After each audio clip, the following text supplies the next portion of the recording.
Dans les années 80, les équipes de l'INRA identifiaient un insecte, un certain Trichogramma brassicae, permettant de lutter efficacement contre un des ravageurs les plus connus de la planète, la tristement célèbre pyrale du maïs, ravageant lors de son développement les parcelles pas ou mal protégées.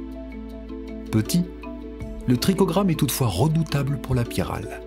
Pondant ses œufs à l'intérieur des œufs de la pyrale, sa larve se nourrissant ainsi de son hôte, ne pouvant ainsi plus se reproduire et stoppant les dégâts dans les cultures avant même qu'elle n'ait commencé.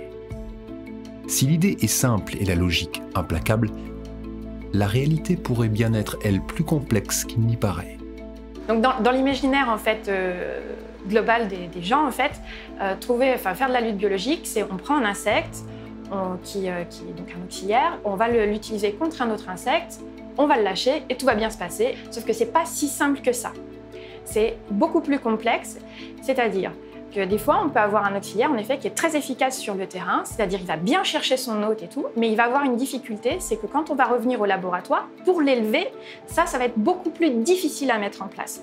On a un CRB, donc c'est un centre de ressources biologiques, c'est comme un conservatoire où on a énormément d'espèces. Ce qui est vraiment intéressant, c'est qu'en fait, on peut toutes les comparer en même temps, on peut avoir des populations qui viennent de différents endroits, qui vont être attrapées par exemple en montagne, d'autres qui vont être attrapées en bord de mer, ou d'autres qui vont être attrapées par exemple en Beauce, où là l'environnement est très différent, et les comparer entre eux pour voir dans un contexte vraiment précis d'un champ, à un endroit précis, qu'est-ce qui est le plus intéressant à choisir. Aujourd'hui, la lutte biologique par les trichogrammes est commercialisée notamment par la société Bioline, partenaire de l'INRA, pour qui l'élevage de cette espèce est un défi quotidien.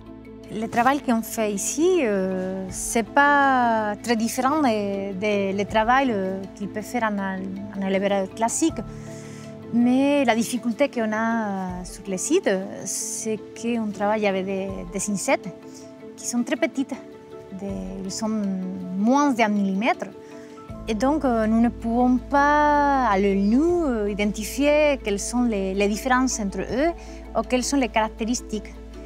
Donc, pour essayer d'identifier quelles sont les choses les plus performantes, les plus intéressantes pour l'agriculteur, il faut qu'on développe des outils, concrètement des génétiques, qui vont nous permettre d'identifier les différentes espèces de trichogrammes et donc mettre en place un processus de sélection.